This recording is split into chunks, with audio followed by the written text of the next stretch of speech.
Welcome to Uncomfortable Conversations, the podcast where we get honest about what it really takes to lead with humility, even when it's a bit messy. I'm your host, Louise, and I'm here once again with the amazing Chelsea. And today's episode is for every leader who's ever secretly worried about being outshone by someone they hire. Our theme today, not the smartest person in the room. Why great leaders hire better than themselves. We're going to be diving into what it really means to hire for diversity of thought, not just safety and sameness. You'll hear why the old comfort zone of culture fit is quietly becoming culture clone and how that's holding your team back. We'll unpack how to build psychologically safe spaces where disagreement isn't just tolerated, it's encouraged, and what skills-first hiring actually looks like when it's not just a buzzword. If you're a leader in tech or anywhere that innovation matters to your business and you're ready to let go of ego, embrace true team brilliance, this one's for you. Personally, I've always believed that as a manager, your job isn't to be the smartest person in the room, and I'm certainly not. It's to build a room full of people who are smarter than you in the right ways to move the team and the business forward. When I hire, I'm not looking for clones of myself. I'm looking for people who have richer, more diverse skill sets, who bring strengths where I have gaps. And it's not just a strategy, it's a responsibility. I want to be challenged, and I want people to quiz me, to disagree with me, to push for better ideas, because that's where the best creativity and work really comes from, especially in marketing.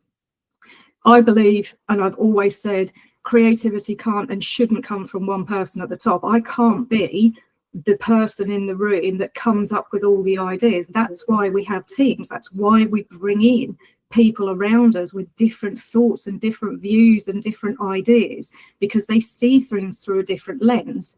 And when we're trying to market to different people, we need different people in the business to come up with that creativity. Otherwise, we're marketing a very vanilla, very samey message. But I know that that's not always comfortable mindset. And I've worked with leaders who really struggle with this. So Chelsea, I think to me, this is a good starting point, and it's a topic that I feel quite strongly about. Why do you think some leaders struggle with hiring people who are potentially smarter than them, more skilled than them? I think that's a really great question. And sadly, it always comes down to fear. It is the fear of being replaced. It's the insecurity of knowledge gaps. And I think most of the time when leaders, develop and grow, they've come from the bottom up and they hold on to that knowledge. And knowledge is power, the relationships is power. And I don't think a lot of leaders, do it on purpose. There obviously are some that, really thrive in powerful positions, but a lot of it is just misunderstanding about what good leadership looks like, and the insecurity and fear of how to make the team better. And I often come across leaders who were maybe taught the bad ways of leading and the bad ways of growing a team, and I think there's a lot of different things. So I've come across leaders. Fear is, as I've said, up there, the misunderstanding of what good leadership looks like, but also ego. I think it's so hard to step over your ego and actually move forward and realize that there's better people out there, because that change in dynamics and having great people around you who are individual contributors, who are specialists, you was that, and you're almost having to move forward and change your identity. So I would say those are the key three areas that I see being one of the core, I suppose, challenges and struggles that leaders face when hiring. Yeah, definitely. And I think it's definitely fear, insecurity, I think, of the leader themselves and the manager, maybe, and it's maybe a little of imposter syndrome comes into it as well for some people. But I think ego is definitely a big part of it. So I remember I had a really exceptionally good leader hired me into a business. He was a sales director, very, very good, very comfortable in himself. He had reached a point in his career where he wasn't driven by ego, which is slightly uncommon in a sales environment. Yeah. But he was actually very, very good. And I remember on my interview with him, and I thought it was a little bit odd at first. And then I kind of sat and reflected on it and thought, actually, that was a really good interview. He came into it saying, I was due to give a presentation, as you have to do when you get to a second stage interview in marketing. And he was saying, I'm not a marketer. I don't know marketing. So I can ask you questions. I'm happy to sit and I'm interested in what you've got to say, but I'm not a marketer. So anything you present to me is going to look good to me because I'm not a subject matter expert. He said, you're the subject matter expert. And it kind of set the tone for my impression of the culture within that business was very much, okay, you know, he's open enough and honest enough to say, I don't understand. I know we need marketing. Yeah. I don't understand marketing. You're the expert in marketing. You tell me what we need to do. You sit and go through it with me. But they had brought in a consultant who was an expert in marketing to help them with that. And I thought that's actually really good because they've recognised they don't know enough. So they've brought in somebody to sit on it. He's openly sat there and said, rather than trying to just ask a whole bunch of stupid questions or, you know, just flag his way through it, or, you know, sometimes you kind of sit in interviews and it's not a conversation. You're not talking. It's the person talking at you. And you walk out of some interviews sometimes and you think, was that an interview? Did I actually speak? Have they actually asked me anything? And I thought that was a good reflection of the company. And I've kept in contact with that leader as I've progressed into different roles, as he's progressed into different roles. I've kept in contact with him. And he was very, very good as an enabler within that company, within that environment.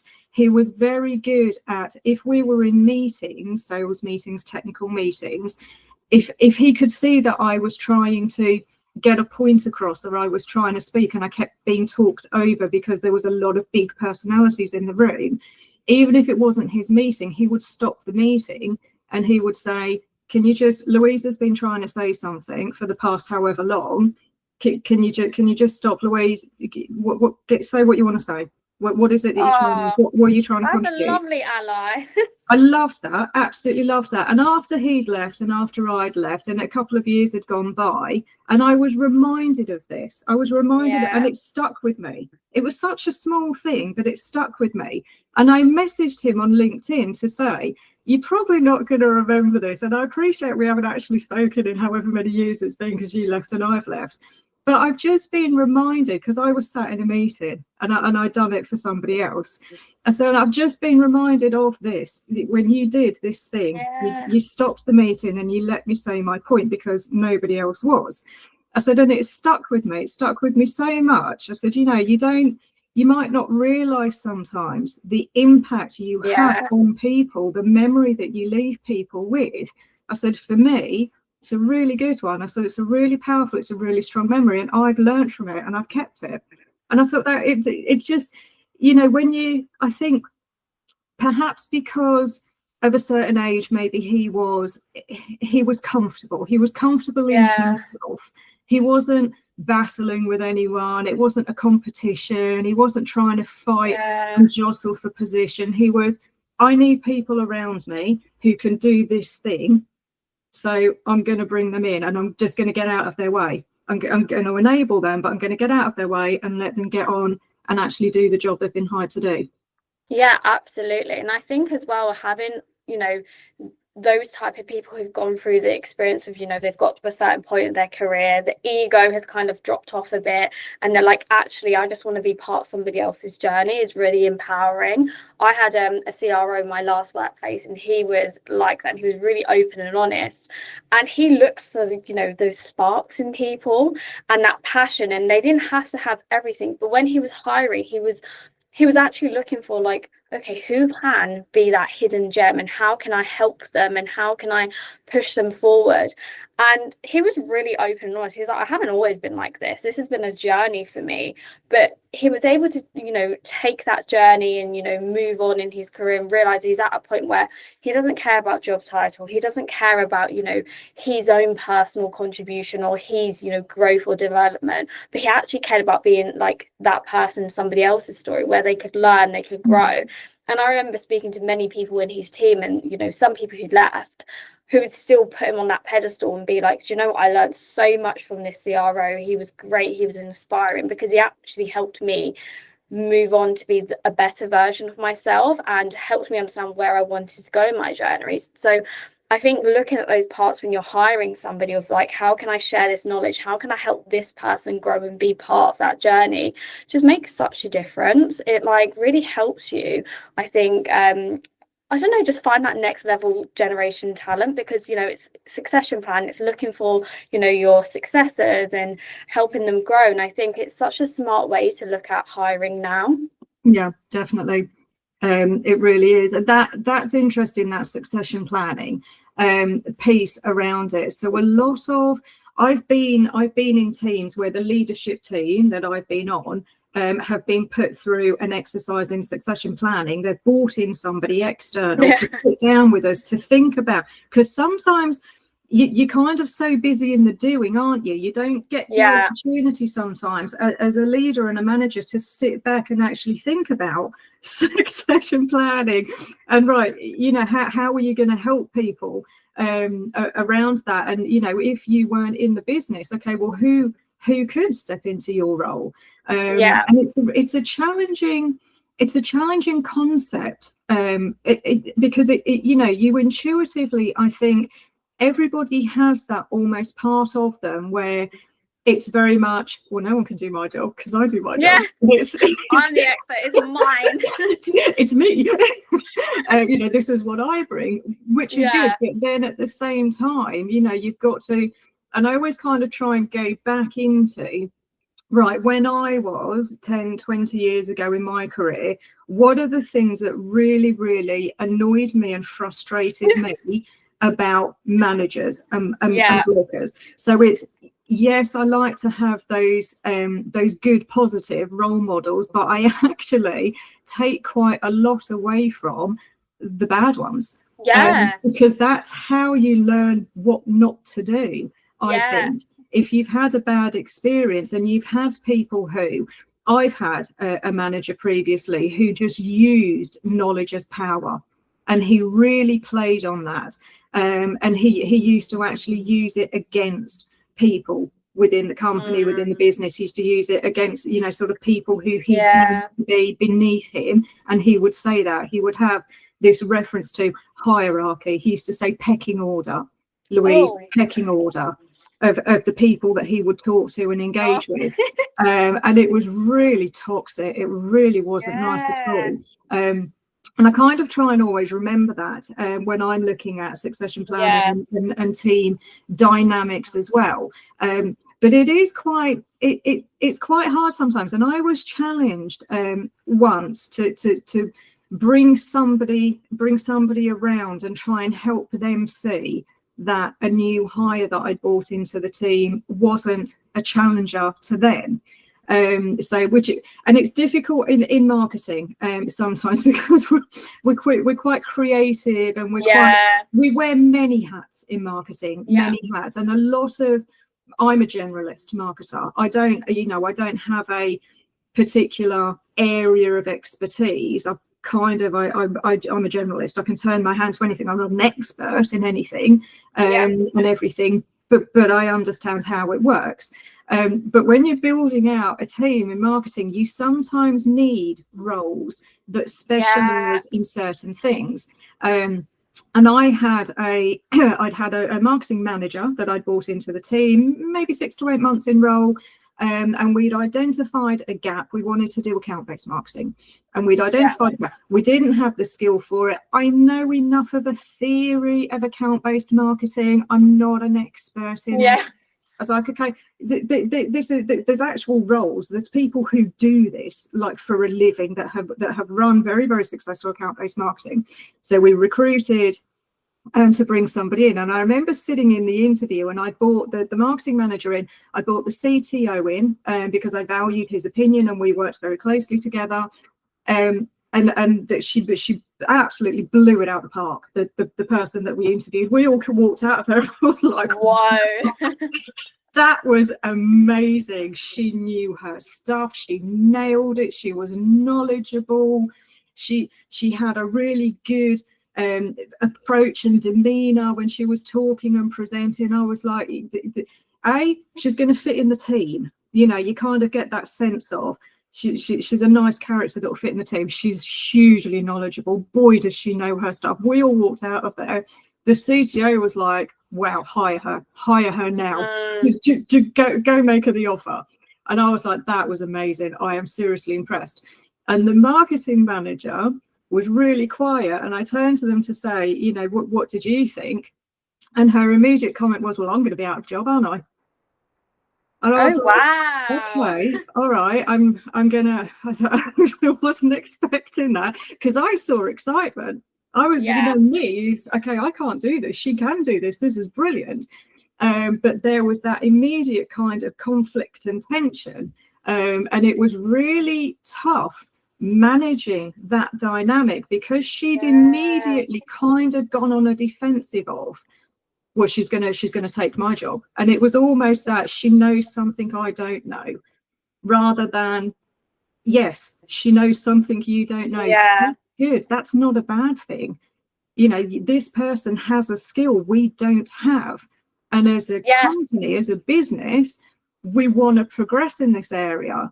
And that it was the dynamic between them was very, very challenging in the team of those two roles. And it was a shame because in and of themselves, they were two very, very different, brought different things to the table. And it could have just worked through that. And I think you kind of, you know, we talk about unconscious bias quite a lot. And I think it was a bit of unconscious bias and a little bit of ego, a little bit of fear, a little bit of uncertainty, maybe a little bit of imposter syndrome. And that you naturally show that as much as you can, you know, say to your manager, no, I'll be fine. Your face sometimes shows it all, like how you react, how you engage with people, you know, that it's very, very difficult to mask that. You might think that you are, but it's very difficult to mask that sometimes. So I think it's, you know, with sometimes leaders and managers, with the best will in the world, we want to bring in diverse talent into the team and different roles. But then when you get that conflict and that almost kind of, you know, rubbing against each other, you don't have that smooth internal workings, that can actually be quite hard, and it can actually then be detrimental into the team. Yeah, absolutely. And I think as well, like, I personally think friction is great, healthy friction. You need it to push a team, a company forward. You can hire people who fit, you get along with, they're like basically copy and paste of you, or copy and paste of people in your team, and everyone sits there and like, yeah, great, like we all agree. But that doesn't work long term. You need people with different types of personalities, different skill sets, as you said, like the expertise, and you want other people to feel uncomfortable to a expectation level, but it sometimes pushes people to be better. So if you you talk about that manager, for example, maybe they just got so comfortable with being the go-to person within the business, and bringing somebody in, they're like, oh my gosh, I'm gonna have to up my game. I haven't had to up my game because I've been the benchmark, maybe, and it's stepping over that ego. I had that in a previous company. People were very, I don't know, very territorial over like what they knew and what they was doing. And when I was working in this company, I absolutely hated onboarding. It's just one of my things. Like, I'm very introverted, extroverted. I can be like, you know, hey, like, how are you? But then I need the time for myself. And when you're onboarding people, you need to bring that level of energy all the time. And I hired somebody for a talent role. And I was looking and I was watching and I was like, they're really good at like employee experience. They are so in the wrong role. But that meant taking a part of my role away and saying, actually, you're going to be better at this than me. And they was like, I don't know. And I was like, no, you are like an A star here. Like you have something I do not have. But I think it always goes back to like knowing your own strengths and knowing your own niche. Like you cannot, like you can be, like you said, you can be a generalist, but you can kind of touch all bits and understand. But you need those experts and the people who really thrive in that specialism to run things forward. And I think it's really hard to have a conversation with yourself to say, I am not good at this, or somebody else is better than me. And as a leader, you kind of got to like, you've got to be so self-aware, and that's a journey in itself. But then you've also got to like have your managers within your team to be that same level of like awareness, and to set that expectation of like, you know, we are here to help find people that are going to help us raise the bar. And they need to be on that journey with you, because if you're going to worry too much about, oh, I'm not the one like shining and everyone's not praising me, then you're not maybe a team player, because it should be it should be us, you know, as a team, like everyone thinks we're great. You want somebody to go and hold hands with everybody, and I'm not the person in the business no, if you want a hug, don't come and talk to me.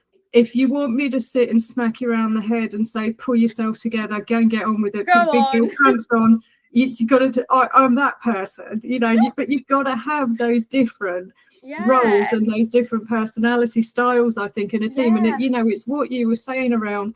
And I heard this once from a very, very good HR director that I had. And she talked about, it was part of the succession planning work that we were doing as a leadership team. And she was saying to me, who are your influencers? Who are your allies within the business? Who do you go to? And I was like, with this person, I go really well with this person, this person. She was like, okay, they're all like you, Louise. She said, everyone you've named, they're all like you. They're all, they're literally, they're all exactly like you. Yeah, because you connect with people who you like, or similarities. It's your mirror reflection, right? Yeah. She said, I want you to go, and I want you to go and work with a disruptor. I was like, I already don't like this. You've said the word disruptor. I'm not comfortable now. You're taking me out of my comfort zone. She's like, right, I want you to go and work with this person and this person. And we were polar opposites, because the person she wanted me to work with was the person that everyone loved. He was I'm going to skip into the office and you're like, oh, everybody, how you all doing? Everybody took him out for lunch and everyone loved him. And I'm like, I just literally, he's giving me a headache. Just thinking about him just gives me a headache, because like I can't do this bouncy. It's not me at all. But they gave us a project that we had to do, because he was a disruptor. He was a disruptor to my way of thinking. And we actually ended up getting on very, very well. I found a way to work with him, which was good, because I then unlocked, I suppose, a way to work with different people, because I am very direct and I'm straight to the point, and I sometimes forget the hi, how are you? How was your weekend? You know, what do you do? I bypass all of that sometimes, because I'm right, I need to talk to you about this, and this, and we need to get this done, and let's go. Whereas he was, if you wanted to get the best out of him, you can't approach him like that at all, because he will completely shut down.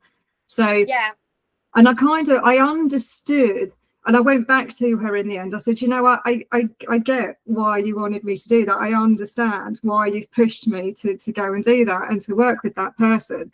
It was interesting, and I think it's, you know, it's a little bit like this psychological safety net sometimes that leaders sort of build around themselves.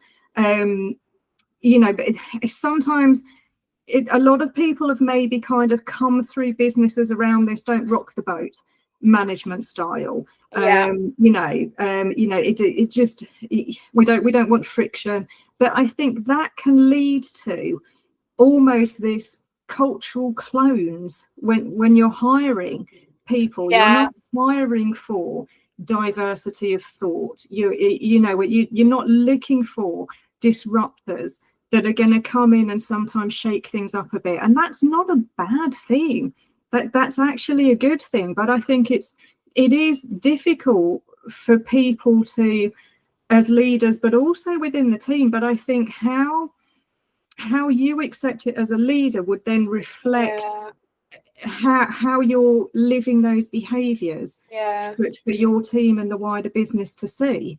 I think it's really challenging for leaders to hire culturally.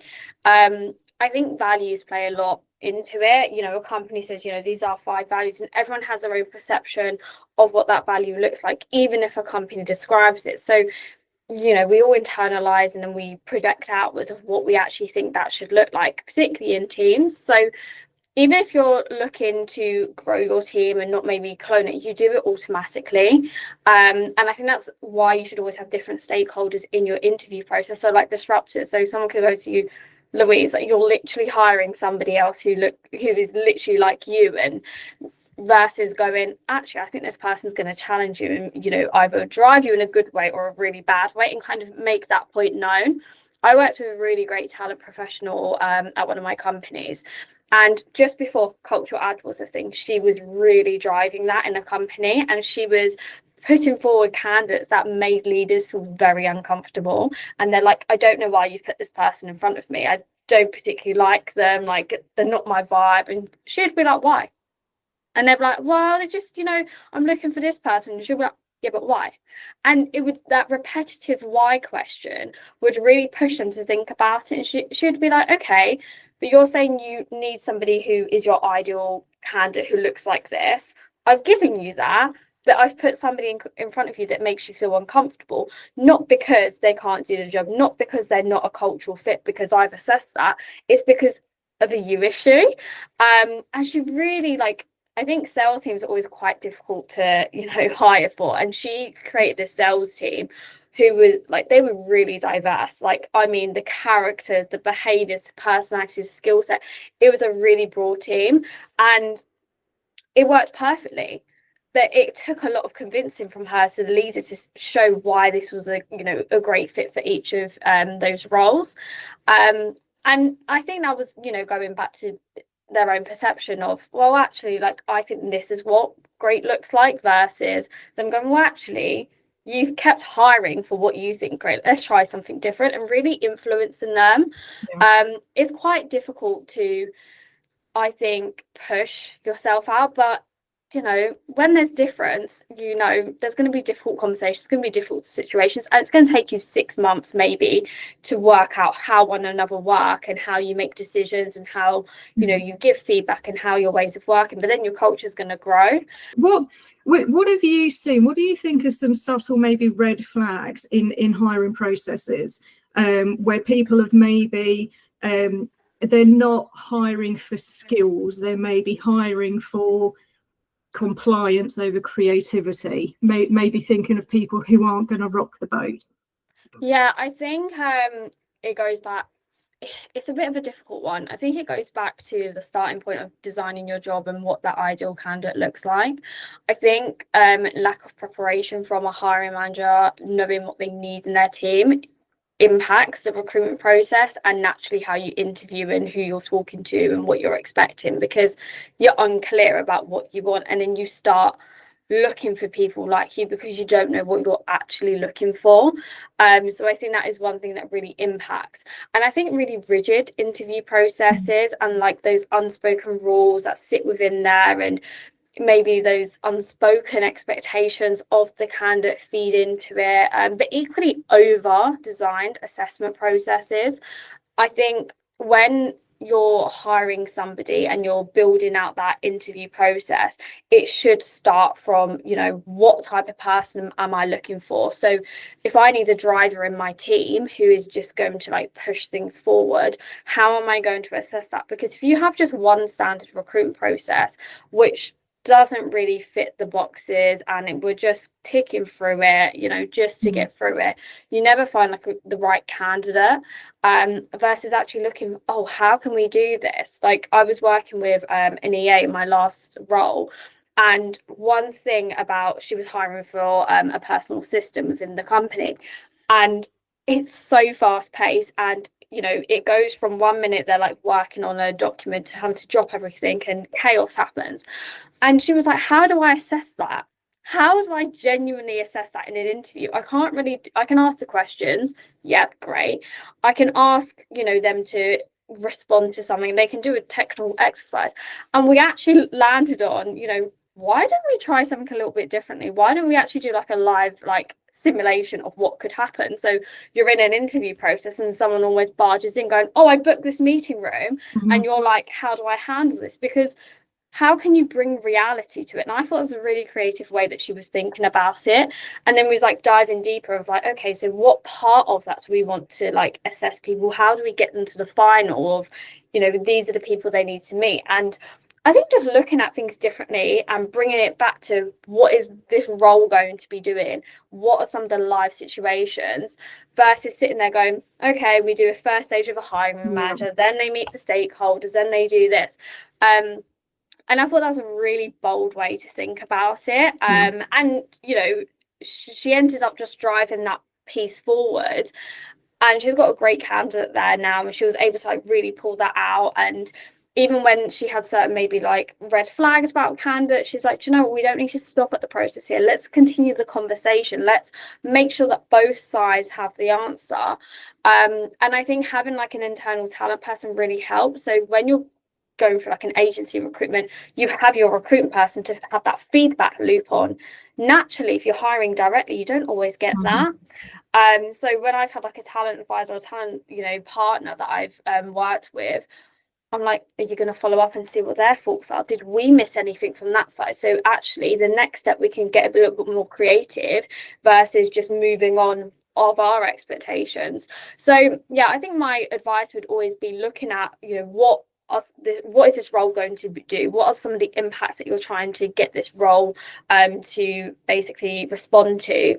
And then who is the type of person, and design it that way versus here's a hiring process and let's just stick in what you know we think works. Yeah, definitely. There was something you said earlier that I just want to come back to, because it triggered just a thought for me. So when you think about the characters within a team, now I had one internal recruitment person that actually got me to do this once when I was interviewing for a key role within my marketing team, and it was brilliant. So she got me and all of my team to do a personality profile. We all did personality profiles, so we knew all of the roles within the team, and we understood them, and we'd worked through them. And again, she'd kind of set the expectation of, I get you on a recruit, this isn't going to be a quick process. We need to go through this, because we were quite a new team. We were in that forming, storming, Norman. We were still trying to learn ourselves. She said, I want you to go through all of this. She said, I want to look at all of the personalities and the profiles of everyone in the team, and then I will help you write a role description based on all of the missing gaps, but also it will help us then identifying the type of role you need within the team, which was really, really good. And we did that, and it was perhaps the best hire that I'd ever made within a team, because we understood that type of role and character, and we'd got everybody at interview stage to do the personality test as well. So we understood the different characters and roles. Absolutely. I think the Myers-Briggs test I find is always quite good, and there's a lot of like free platforms that you can use out there, and candidates also enjoy finding out about themselves during that. I think it's such a great tool to break down, and I just don't think we spend enough time actually having these conversations, because it's like, oh, the role's been approved, let's hire, great, that's going to solve our issues. And you're better off like taking the time to actually, like you sat down, looked at actually what some of the gaps are, and what what do we need to fill, but also looking at what are the upcoming projects we have within a team, because those also shape what type of people you need. And like I think a lot of people are adopting now maybe like a product mindset in terms of teams, because they really look at like who needs to be doing what between their particular projects. So I think that's a great recruitment person you worked with there to really kind of sit down and challenge you. Because also, it does make a difference. It shows the new person joining the team that you're invested into them as much as us, because recruiting, it's about the candidate. The candidate needs to buy into you as a company as much as you're buying into the candidate to do the job. That, you know, what you don't want a candidate that maybe doesn't get to meet a lot of people in the company, or, you know, doesn't kind of get a good vibe in the initial stages. So they walk in and they're like, God, this is nothing like I thought it was going to be. Don't like anyone in the team. I'm not enjoying this, not getting on with anyone. You know, you've got to invest that time into the candidate so that they understand the business as much as anything else, really. Definitely. All right. Chelsea, I think we've as always, I think that we could talk around this for hours. It's definitely been this has been an interesting one, and I've really enjoyed this one. So thank you, thank you as ever for joining me today. So just I think reflecting, for me, leadership isn't about being the smartest person in the room. It's about making the room smarter, hiring people who challenge your thinking. And that isn't a threat. It's not a threat to your authority, to yourself, you know, to your position. It's a sign. It's a sign of good leadership. It's a sign of a strength within a leader that you can actually be comfortable doing that. And just for everybody listening, if today's episode gave you something to think about or made you a little uncomfortable in the best way, we'd love to hear from you. Please subscribe, share this with your teams, with leaders that you admire, maybe spark conversations off yourselves. And until next time, keep leading with curiosity, not control, and don't be afraid to hire somebody who might be a disruptor and who might challenge you in a good way. Chelsea, thank you so much. Really enjoyed it. Thank you so much for your time. Thanks for having me, Louise.